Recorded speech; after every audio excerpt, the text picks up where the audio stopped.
Number 4, there is no failure culture. No one is celebrating failure. And by failure really means celebrating it.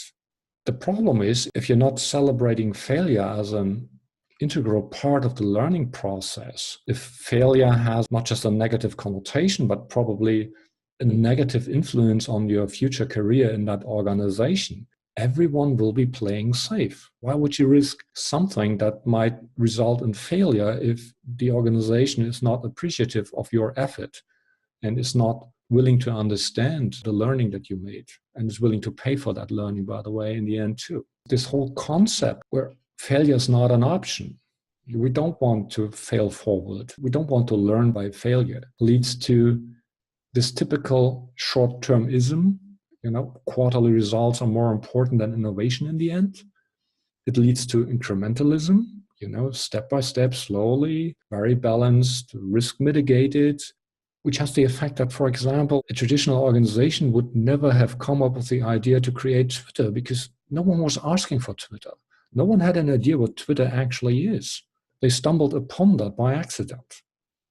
And now it's a $20+ billion company. So it's no surprise to me that Twitter was not invented within a traditional organization. It also leads to what Clayton Christensen in his book described as the innovator's dilemma.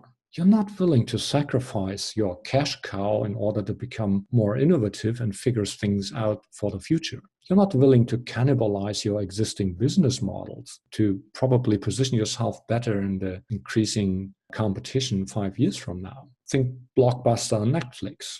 There's a reason why Blockbuster went out of business, and Netflix is now the predominant streaming service around the world. Speaking of Netflix, just dig a bit into this idea of having a chaos monkey that is deliberately turning off and shutting down integral components of your infrastructure to check the level of resilience that you have. This is unheard of in traditional companies where they say, no, we don't want to have failure.